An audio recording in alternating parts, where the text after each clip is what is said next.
বছর বাম ছিল তখন তো এটা ছিল না।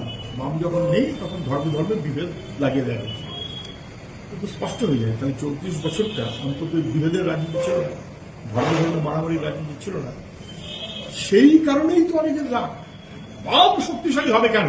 তাহলে বামকে বিপর্যস্ত করার জন্য নানান চক্রান্ত হয়েছে, নানান ছক হয়েছে।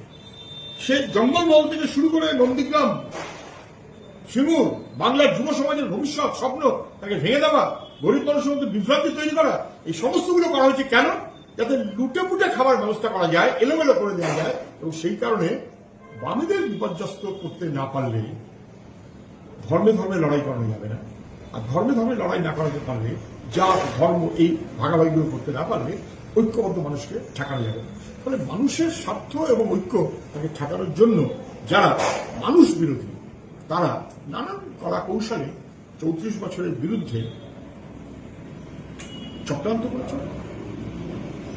অনেক মানুষ তাতে হয়তো ফায়দা ভরসা করেছেন, কিন্তু সেগুলো তারা বুঝে গেছেন তারা ঠকেছেন। বাম সরিয়ে তৃণমূল মানুষ একবার ঠকেছে, তৃণমূলকে সরাবে বিজেপি যারা বিশ্বাস করেছেন ডবল ঠকেছে।